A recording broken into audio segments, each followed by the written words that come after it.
Hey, I have a simple request. When you're done watching this, not now, when you're done, call a friend, tell them you just watched this, you liked it, they should watch. Turn people on to us. That way we can do more, better, bigger things for you. Promise. More people watch, you get more better shit at home. You get more better stuff at home. Promise. See ya.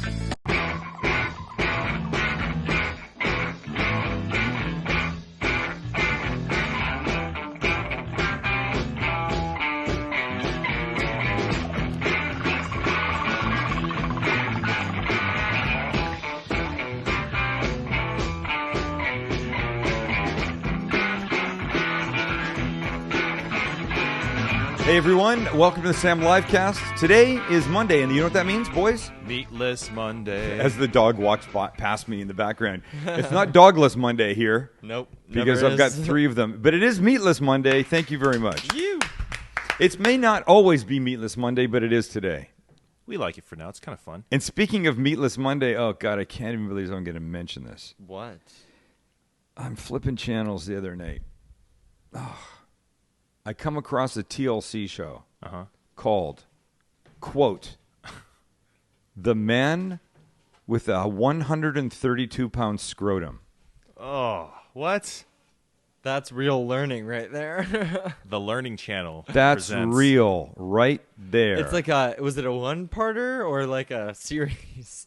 And I can't believe that, and I kept going, and it stuck in my head. And I went back and I went, You had to watch it, didn't you? do I want to watch this? Of course you want to watch it. That's you. Okay, so I flip it on. I watched for 35 seconds. What you see is a guy, I can't tell, I don't know how old. He might be 50, maybe 40. He's walking, I don't know how to do this.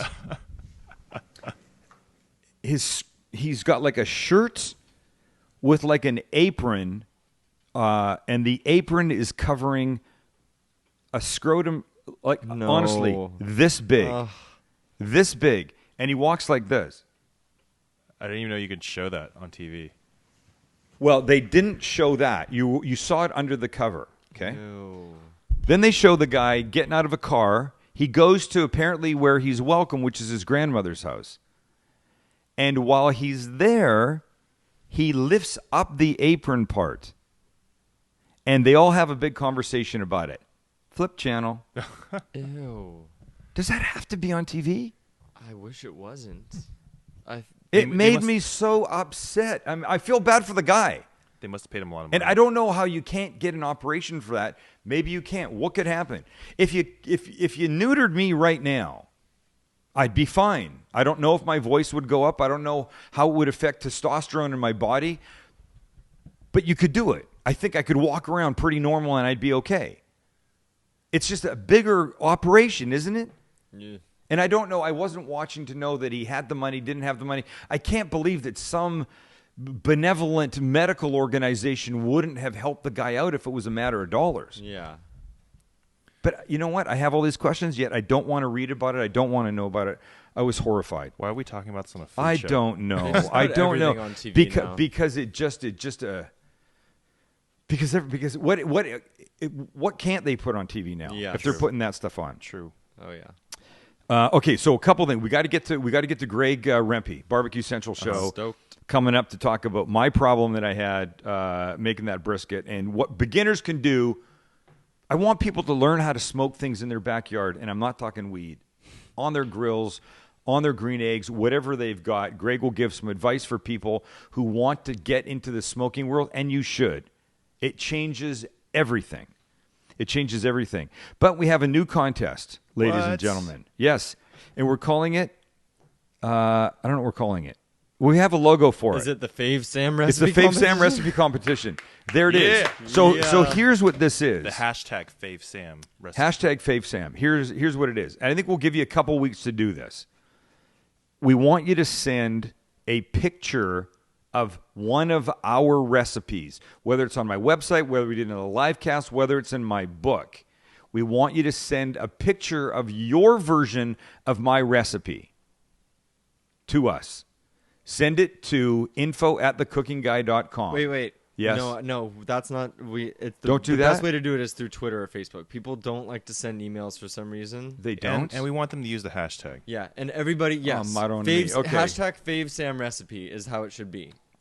But basically, So where can they do this? Yeah. Facebook or the Twitter? What if they don't have the Twitter? That's so. I guess if they want to, basically, if you want to get it to us, but via email, you can. I just wanted one place method. to cull all the information, and then we'll put up the top ones, and let people decide who wins. Hey, you can hashtag on the Facebook. Okay, I say hashtag on everybody Facebook or Twitter, and if you don't have it, then guess what? You have to get it and like our page. There you go, and you should have it anyways. Yeah, exactly. Okay.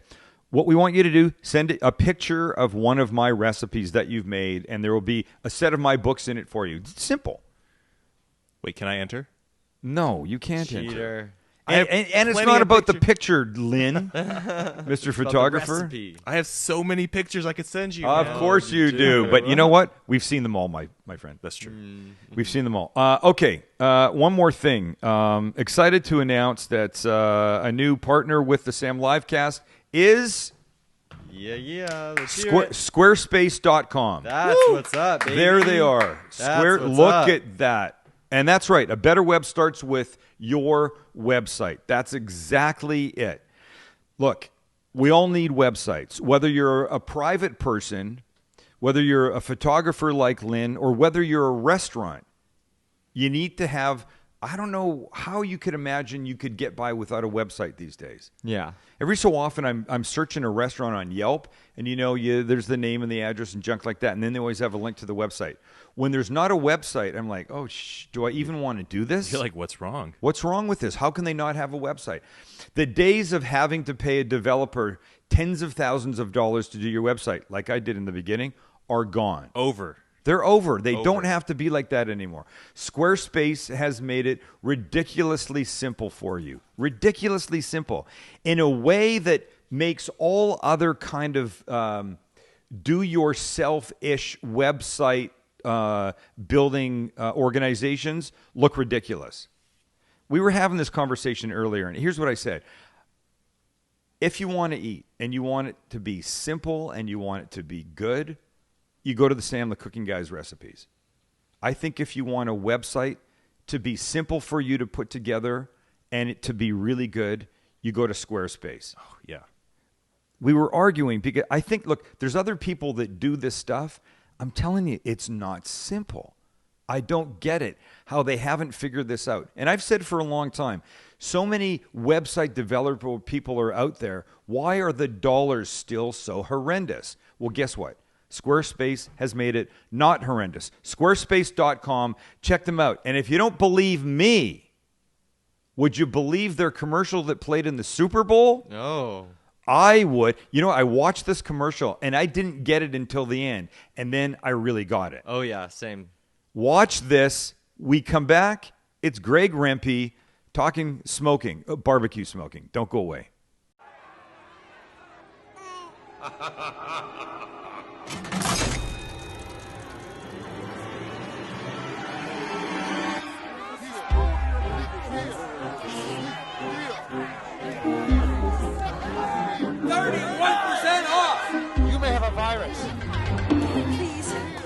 Like this. Meet sexy singles. Lower your mortgage. You may have a virus. I'm the mayor. 53% off. You may already have a virus. Like this. On this, also on this. We can't change what the web has become, but we can change what it will be. A better web starts with your website, Squarespace. We have joining us now a good friend of the show, an expert in all things barbecue. Ladies and gentlemen, my friend and yours from the BBQ Central radio show, Mr. Greg Rempe. Hey. There Always. he is, with a beard, no less. Yeah, full growth. This is 3 weeks in. Wow. And what's the reason for the beard, my friend? Well, it's really cold out, and every little layer of hair helps the brutal cold from reaching my tender face. Tell me, what was the temperature in Cleveland today? Well, we're sitting right now at, where are we at? 8:10 Eastern time. We're sitting at 8 degrees. 8 degrees. 8? Yes. Single 8. digits, huh? What do we got here? We've probably got 50. It's actually raining and wet right I was now like, we in got San Diego. 58 maybe? No, it's got to be less than 58, Lynn. Right now? No. Somebody look on your phone. Somebody tell me what it is right now. Okay, I'll look. It's tough to hear this conversation. I got to be honest, guys. Oh, it is? Oh, Yeah. because you don't want to hear. Because we're crying about it being in the 50s. We cry about I everything, have man. 2 feet of snow. It's 8 degrees, and it will be negative overnight ambient Oh, temperature. man. So I don't want to hear it. Hey, what snow getting rid of equipment do you own? They call it a shovel. A shovel. Is it plastic or is it metal? It's plastic. It's one of those Scoopy guys. concave Yeah. pushers, but it still gets heavy and wet and breaks your back. And how often do you have to? I don't understand this concept. How often are you shoveling these days? Well, if it's really snowing consistently throughout the day, it could be 3 or 4 times during the course of a day. And isn't it easier just to wait until it builds up and then take care of it in one swipe? No, because, well, it could be if you have the light powdery snow, but Yeah. the last time it snowed yesterday, it was the wet, heavy snow. So you wait and forget about it. You're gonna kill yourself. Okay, well let's talk things that you know about. Hot women. Gin martinis, apparently. 3 olives in there? How many you got? 2 olives. 2 olives. Kelly likes 3 olives in hers. Do you like blue cheese olives? The what? Blue cheese olives. No, they're just regular pimento. No, I'm stuff. saying, do you like blue cheese olives? Oh yeah, absolutely. I think that's an important thing to put in a martini. Yep, very good. Okay, so first I want to tell you about my brisket. I smoked a 15-pound brisket. Wow. And you have helped me many times. We've chatted. I call you in the middle of the day and say, I'm doing this. What do I got to do? Remind me the steps, that kind of thing. And it's always turned out. I didn't want to bother you this time. I felt like I should know. And clearly I'm not smoking enough. But I tried it on my own. I wanted it for Super Bowl, so I put it on at midnight Saturday night. Wow. 15 pounds. I imagined I'd have a solid 12, maybe 13 hours of cooking. And then I know from past experience, I can take it, wrap it tightly in foil, put it sandwiched between a couple layers of thick blankets or towels in a cooler, and it will maintain that temperature for 4 hours. So far, so good? Yep. Okay. There's a point it gets to 150 degrees. That's called the stall, correct? That's going to be a whole nother issue. But Okay, but yeah, sure. Okay, here's what here in my head I do this. It gets to 150 degrees. I wrap it in foil. Yeah. I put some liquid in with it. Yep. Seal it up. Put it back on the grill, on the smoker. It gets to 200 plus degrees, 205-ish. Take it off, put it in the cooler. That was my plan. The last time I did it, I had a big foil pan.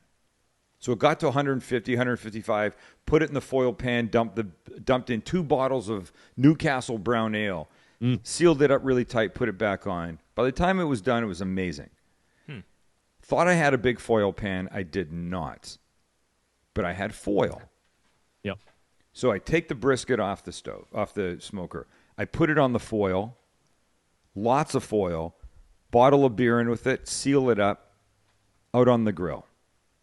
Come back a bunch of hours later. It's sitting on a baking sheet. I don't know why I had it on a baking sheet, but I put it on a baking sheet because I imagined at that point it's only getting the sort of the ambient heat. Yeah. It didn't need direct be right on the grates because it didn't matter because it was wrapped up. Sure. Correct? Yep. I come out a bunch of hours later. I open up the smoker. All of the liquid has leaked out. It's now in the pan. Yeah. Wah, wah, wah, wah. I think what happened was the brisket was super hot, and I used 2 spatulas, one metal. And when I laid it on the foil and pulled the spatula out, Yeah. I think it tore it. Yep. The flat was dry.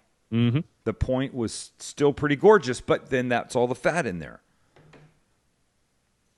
Which you used for empanadas, if I'm not mistaken. Which I use for empanadas. By the way, were badass. Yeah, they look great. They were good. You ever make empanadas? Of course. Yeah. Brisket ones? No, just regular beef. Yeah. Try the brisket. I think you'll like it. The horseradish was good. Did I make a mistake? I mean, am I going wrong by using the big pan? Because the big pan worked last time. Traditionalists, depending on where you are in region, would say never use foil, never use pan. The guys down in Texas, it just goes on the pit. It's salt and pepper rub, and that's it. Some of them might go a little more sweeter on the outside and get this kind of crispy bark on the outside. It's called sugar cookie. Yeah. And it has to do with the fat rendering and whatever. But that is really like super hyper regional to Texas. But overall, for the home cook, like me, like you, like for a lot of other people out there, I encourage wrapping with foil, and I encourage cooking in a pan because it does catch the juice. And as soon as you said you put it in foil, you use 2 spatulas, I was like, well, you probably punctured the foil, and all the juice just ended up running out. Yeah. So now, if you're in a pinch and all you have is foil, double foil, obviously, but instead of using spatulas, in advance, if you like this whole thing that we do called barbecue, go out and buy those neoprene gloves, those heat-resistant gloves, and then just pick the whole thing up, put it in there, and then you're kind of eliminating the risk of puncturing the foil. The second I saw the liquid in the pan, I knew that I was going to have a problem. Yeah, and I was pissed. But how do you keep it from getting dry? In the example where there is no wrapping, there is no foil, it's just on the pit, and then it's out. A lot of it is experience. A lot of it is pit temperature control. And if you don't have the wherewithal to want to learn all that stuff and you just want to have like consistently good brisket, you have to give yourself what I call the ability to extend the error window. And the easiest way to do that, first of all, is buy the biggest thing that you can get. I mean, 15-pound whole packer is absolutely fantastic. You got it all together. Typically, the point is rendering into the flat so that it's able to keep the flat part juicy through the cook. Right. The other thing that you want to consider, and a lot of people think that's just competition, is inject the brisket. Right. I have a sponsor of my show called Butcher Barbecue. You can find him at butcherbbq.com. And he specializes in injections. I mean, he's a competitor. Yeah. But we've had a number of conversations over the years that he sponsors the show. And I said, is it just for competition? No, and here's why. I mean, why wouldn't you give yourself a little extra beefy flavor, a leg inside? up? So are you injecting? So when you Greg Rempe BBQ Central, make a brisket on your smoker. Yep. Salt and pepper? No, I use a commercially made rub. Okay. Do you inject? Yes, every single time. Do you put it in a foil pan at a certain point? Yeah, I will. My method is this: trim just a little bit. Any really hard pieces of fat, like hard fat, the really white hard fat, trim it off. Anything else that's kind of pliable, leave it. Yep. Just leave it on there. Yep. Rub it down. Yes. Inject. Yes. And then put it on the pit, 250, 265 degrees. Yeah. And then I let it, and we've talked about this before, I let it attain the color that I'm looking for, kind of a nice dark mahogany. Yeah. And it doesn't always have to be like 4 hours or 4 hours. When it gets there, it's there. So then I take it off, goes into the pan, foil over the top of the pan, and then I'm looking for that internal temperature of typically 204, 205 degrees if I want to slice it. Right. And if I don't really care and it pulls apart, I might take it up 207, 210, something like that. And what do you pour in the pan? Nothing, because the fat renders out, and just the natural juices just kind of ooze out while it's cooking. Okay. At the risk of people thinking I'm just having my own private therapy session with a smoking barbecue expert, which I just kind of did. Yeah. Sorry about that. I want to talk about smoking for beginners because as pissed as I was when I saw that liquid, I loved the whole process. Loved it. And I want to encourage more people to think about getting into smoking. And I want you to tell us some things that the beginner can do to get themselves in this direction. Because at least in this part of the world, and you've already said, you barbecue, you smoke all year long. It doesn't make any difference. Yeah. I learned how to cook chicken on a grill from my brother-in-law in Toronto in about 4 feet of snow. It shouldn't make any difference. It's definitely easier out here. But help us understand, for the person that's sitting at home going, isn't it a big deal? Is it complicated? It sounds like a complicated listening to what we just did, but I know what I'm going to do next time. And I'm going to do that in the next couple of weeks to make sure that I got it in my head. I think there's, like with anything new, there could potentially be a stigma of that it is just super complicated or I can't do that. You know, there's a lot of TV shows now on television. You see them on Destination America, on the Food Network, that are focused around barbecue or grilling itself, competition-style shows. You can go on YouTube and find a tremendous amount of helpful videos to kind of ramp that learning curve up even quicker. Right. But if you want to get into it, I recommend a couple of these items for consideration. Yes, sir. One, depending on what you have cooking vessel-wise already on your lanai or deck or whatever you got. Yeah. It's probably a gas grill. Right. 90% of people have a gas grill. Yes. Invest in a Weber kettle charcoal grill. This is what I call the gateway drug to barbecue, because $100 like $90 at Bed Bath & Beyond. Yeah, if that. Yes, if that. So it's charcoal driven. You have the ability to do a multiple of cooking options. You can direct grill. You can indirect grill, so you have the meat on the grill grate with no fuel underneath it. The fuel is off to the side. And then you have the ability to bank fuel just on one side, meat on the other, and almost get you into that barbecue-type temperature range that you're looking for. For me, it's 225 to 275 or so. And see if you really like it. For a very minimal investment, you can do a really good rack of ribs. You could probably do a pork butt. You're going to be refueling and some things that you wouldn't normally do with a vessel that's typically made to do barbecue. Right. But at least, as I said, gives you that gateway in to see if you really like it. Then if you really like it, got to take some things into account. Number one, just like everything, establish a budget. What I always tell people is don't fall into the trap of buying cheap because it's cheap.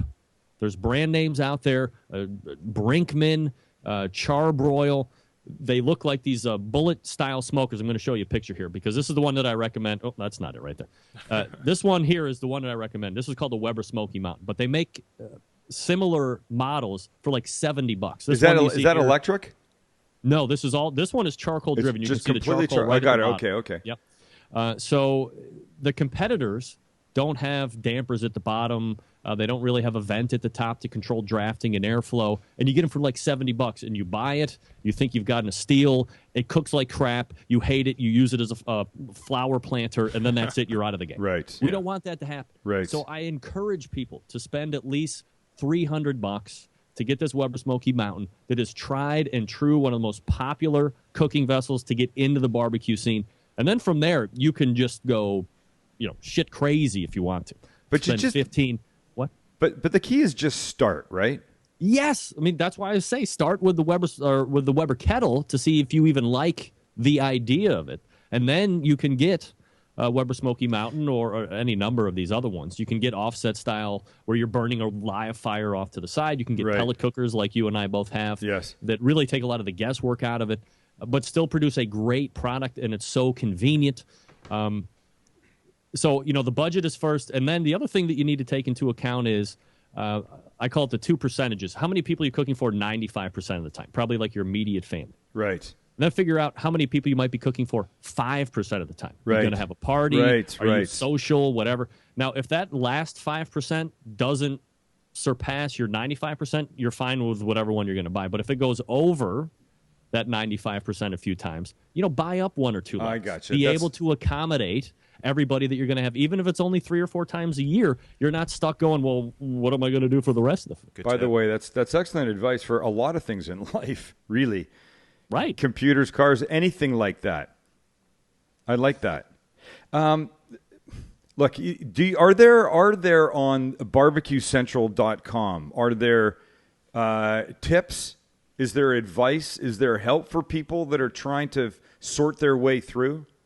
Yeah, there's every Tuesday when we do the show, there's tips that I'm just kind of pulling out of these top pitmasters across the country. And we have recurring segments with just backyarder guys like me and you and people that are willing to share information. And you can visit my YouTube page and get all that information as well. But I think barbecue has somehow gotten this stigma where it's like super complicated. And we know the secret, right, Sam? It's once you invest 2, 3, 4 cooks and the time into that, you realize, well, there's a process. Yeah. I can literally map it out. Right. I hit my time marks. I make these adjustments. And you receive kudos and adulation from friends and neighbors. You think you would have split the atom or something. You know, it's interesting. You're part of the world that's a lot more common, you know? People are growing up with Yes. it. You have it. You go to there's a lot of barbecue restaurants and stuff. Out here, it's few and far between. But it's excellent advice. And I want to encourage people to really think about it because it takes your shit in a whole different direction. When I have you a can gas. add, when you can add smoke there you to go. something, okay? You're Real adding smoke. We're a not new talking flavor. liquid smoke. Right. Real smoke. There's a guy who I have on my show every once in a while, Steven Reichland. He's famed. He's superstar Absolutely. in our industry. Right? Absolutely. And his saying is, if it tastes good in the kitchen, it tastes even better on the grill. Yeah. Well, why is that? Because you're changing heat sources, but you are adding smoke, you're adding rub, you're adding injection, Yeah. you're adding all of these different flavor profiles that are going to go crazy in your mouth that you don't normally do in the kitchen. So why not? I'm a firm believer in having multiple cooking vessels outside. Don't just limit yourself to one. If you can afford 2 or 3, get 2 or 3. You're going to use them all. You're going to use them. I'll say this. The biggest one that I have outside is a gas grill. I can't remember the last time I used it. I don't like it anymore. I like my smoker. I like my little Weber, my little $79 Weber, and I like my green egg. I use those things. I don't use the gas grill. If somebody said to me, I've just got married, I want to buy everything for my backyard, what should I get? I would say, don't get a gas grill. Don't. Your food will be 100 times better on everything else.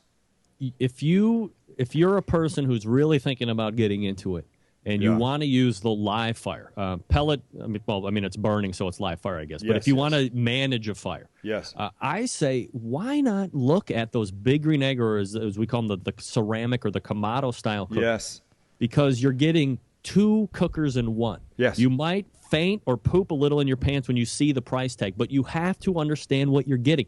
You're getting something that can get incredibly hot. I mean, you can get that big green egg to like 800 degrees, right? Mm-hmm.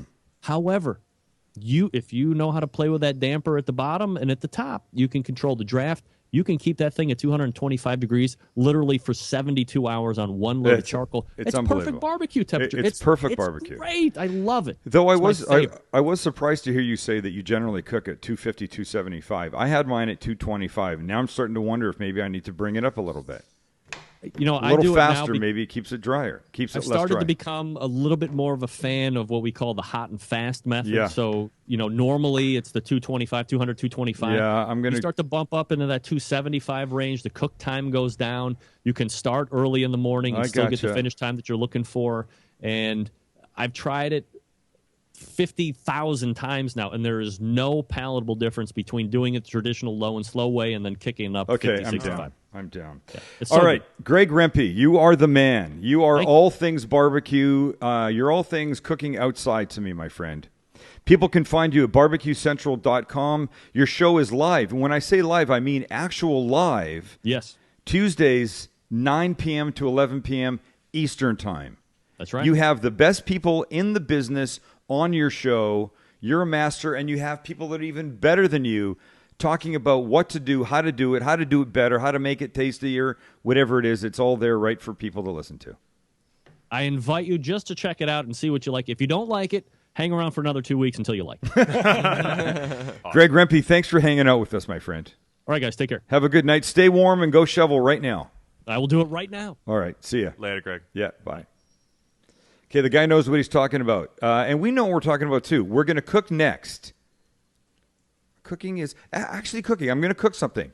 Has nothing to do with barbecue, yes? Really quickly, Yes. this isn't barbecue either, but I was just proud of this from the other day. Let's take a quick look. Yeah, you know what you should be. Oh, are we going to see it? Yep. We're Keep gonna watching. see it. Okay, Just this is a pulled pork that I did in a slow cooker. Watch that. Oh. Boom. Is that incredible? What? Just look at that steam. Is that incredible? And it just it looks like you took Wolverine things to it, but just honestly, one of the easiest things to make. It's one of the Bed Bath videos that Max and I have done. It'll be up on their blog.bedbathandbeyond.com very soon. We'll have a link to it on all of my stuff. Okay, don't go away. We come back. I'm frying cheese. Wow. Frying cheese. Let's See you do in a it. second. Greg Rempe's a great guy. Great guy, great advice. Listen to what he says. Listen to all of us. Start thinking about getting a smoker going in your backyard. Don't let the beer fool you. Don't let the beer fool you. Okay, here's what we're making. We're making a little, what's the word? Like a little Greek chopped salad with, here it is, with halloumi cheese. Do you know what halloumi is? It's a Cyprian cheese. You know what that means? It's from Cyprus. There you go. Grilling cheese. It's a grilling cheese. It's a cooking cheese. It's a cheese that doesn't melt when it hits the heat. It just gets bitchin'. And I think we did something on the grill a while back. I'm gonna look for it. Skewer type things, I think. Oh, it was. You're right. Was it? Yeah. But here's what this is going to be. So, and a chopped salad to me just means things are in small little bite-sized form, right? Yeah. So, I'm going to do this. I'm using romaine. Oh, you hear that crunch? God, I love this.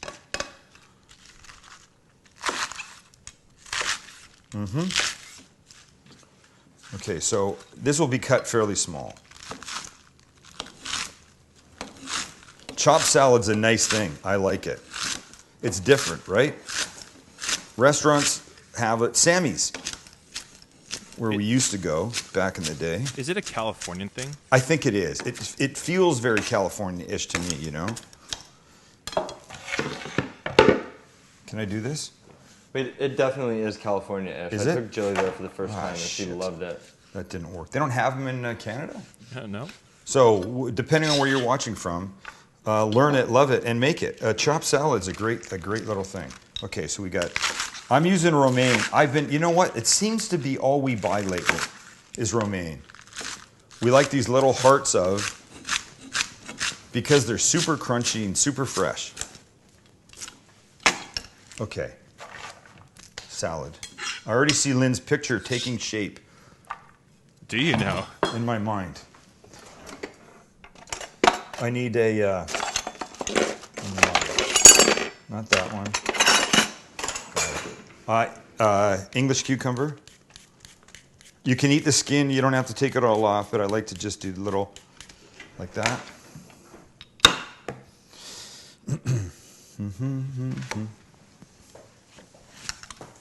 I found it. The halloumi? Yeah. Do you remember? It was let's it was a double recipe day. Yeah. And hang on, I gotta pause the slideshow real quick. Tell me when it's there. There. Look, Max. Yep, I knew it. Oh, yeah, we did skewer. Wow, Max. Good stuff. It was bread and some halloumi. Grilled. Oh, that's what it was, right. Oh, I love that picture. Man. Okay, so you're going to like this. I think you're going to like this. Okay? I'm trying to do this quickly. A lot of stuff today. We're good. Tomatoes. Whose stomach was Is that? that your stomach, dude? Was that mine? It's It wasn't yours. mine. Oh my God. You're the only one mic'd, man. You're mic'd? Oh, I Well, guess not not like to But I this. didn't hear it. Not this kind of mic'd. I didn't feel it. Up here, not down here. Okay, tomatoes. Tomatoes. The halloumi does not take very long. So once we get this made, oh, this didn't work out, did it? I wanted them to all be in this position. The last thing we'll do is we'll cook the halloumi because we want it to be warm on the salad, and it goes so fast. Literally like a couple minutes aside in the pan. Nice. Okay, so a classic little Greek salad is what? It's tomato, it's cucumber, it's feta cheese, right? Yeah. We're forgetting the feta.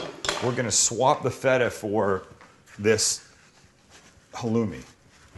What about the dressing? Oh, I'm making a little dressing. Just a very quick little throw together on top of the salad dressing. I don't even think I'm going to do it in a bottle. Oh. We're just going to try and just go. I wonder if I can pull this off.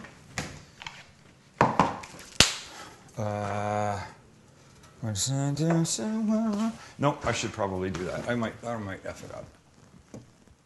Hi, Haley. Where's my thing? Good girl, Haley. God. Sorry. How's my little dog over there? Good? Pretty good. They're all coming now. Okay, so here we go. Olive oil. A little red wine vinegar.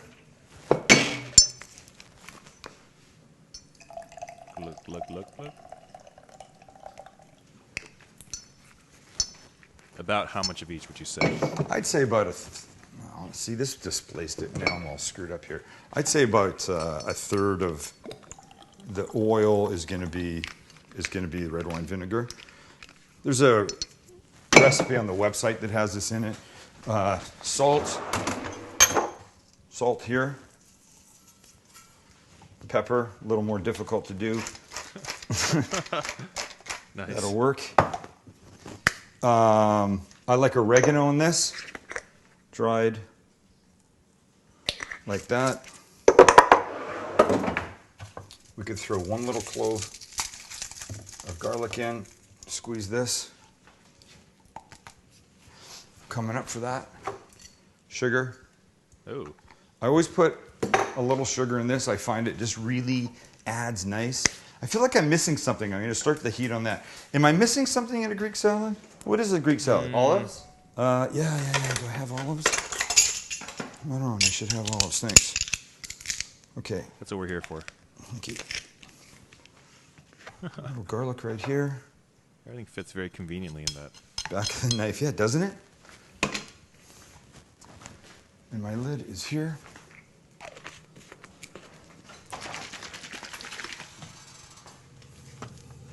Kelly! Shit. Did I not? What are you looking for, dude? Look at your freaking olives now, man. Not that I would know what's in your fridge. Apparently, I don't know what's in my fridge. Pitted Kalamata olives. What about onions? No. You just see those in there? Red onion. Yeah. Red onion. Yeah. I like a little red in my Greek salad.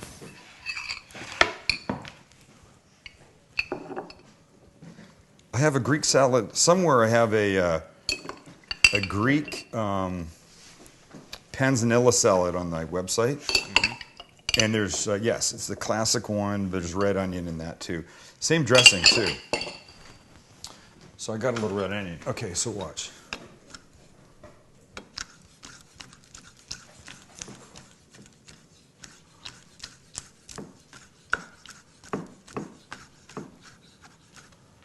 Okay.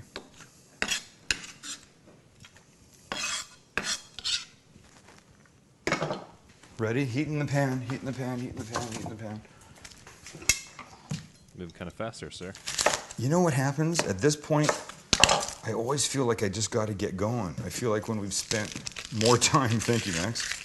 I feel like we've spent lots of time doing other stuff. I got to get this part down really quick. That's true. So, here we go. And making a bit of a mess.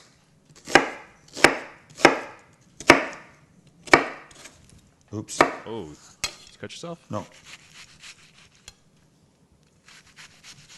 Careful there.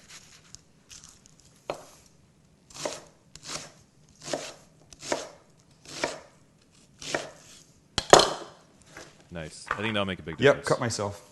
Oh, God. Bad? No problem. Bad enough that I will do this now for the rest of the show.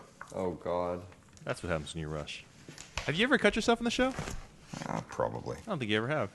I don't know. Not I'll that we have know. now.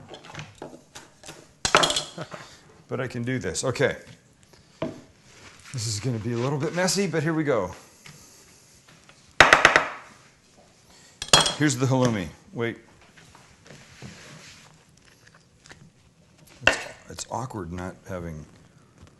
Let me see how I want to cut these pieces. Oh, yeah, this way's fine. Awkward not having what? 2 hands. Oh, So I don't want the moisture here, right? I want this stuff dry. So let's just do this. Halloumi, dry off halloumi. Hello. Do you need me to help you? No. You think I can't do this? Why do you think I can't do this? Sorry. That was dumb of you. Okay, so we just cut these nice little pieces of the halloumi, right? Like this. It's, you know what? Having only one hand, really. I mean, I'm sort of using this hand, but it is definitely awkward not having all the fingers to be used the way you want to use the fingers. Okay, that pan's there. Where'd my olive oil go? Right here. We'll just give this a little bit of olive oil, okay? Both sides, a little bit. Pan's hot. Let me just swap out my paper towel for a new one for my hand. Oh no. I think it might be okay, actually. Yeah. But we'll just make sure. Let's just do this. Little dressing. Nice. That's beautiful. Except, you know what? It is beautiful, except here's the problem. The oregano is getting caught in the top. The top, yeah. Maybe we can get Kelly to come have this.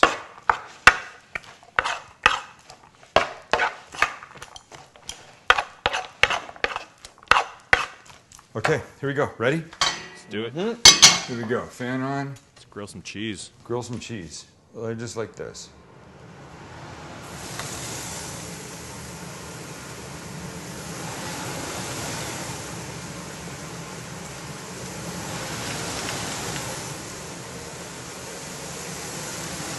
You know, I'm a big fan of Meatless Monday now.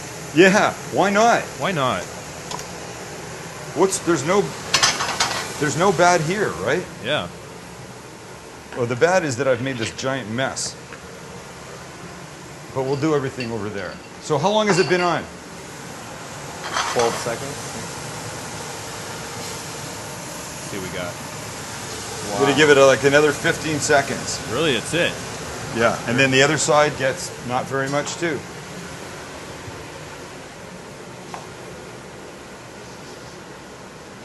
Okay, ready? Here we go. Wow. Right, and it looks great. I dig that.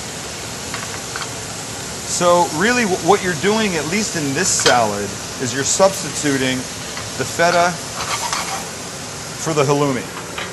It's that simple. Kelly, come! See if we can get Kelly to come have some.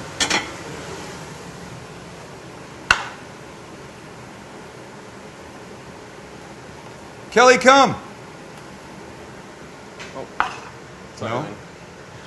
What happened?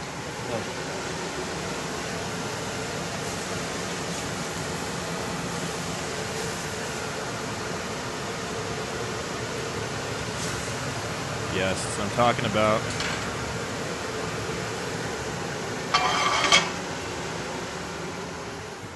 One last thing. Look it. It's halloumi. And I think my finger's fine now. What's halloumi? Halloumi is this Cyprian, this Greek cheese. Little extra virgin olive oil right over the top of that.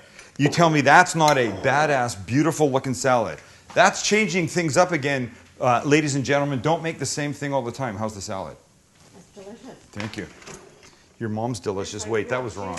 Bread? It's like grilled cheese great. without the bread, right? How do you not like that? Looks really good. Nice. So come in, take a little piece here. Oh yes, this is going to be great. Warm cheese, the cool of the salad.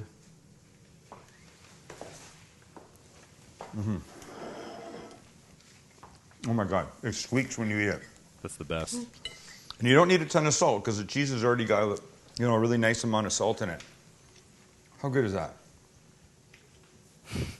Oh, get out. No, go on. Go on. I hate you. Get out of here. No, go completely away. You get nothing. No. No, I want. Get the... God. I apologize for this. Don't put the camera on her again. That's the end of it. I'm going to go bandage my fingernail. Thank you for watching. What have we learned today? A lot. We've learned that there's a man walking around with a 132-pound scrotum. Oh. We've learned about smoking in your backyard, an easy way to do it. Start with the little Weber pot grill. And we've learned how to grill halloumi cheese and put it on a salad and not give it to your wife because she hates everything. Thanks for hanging out with us. Come back Wednesday. Lots more fun, great food. Tell a friend. See ya.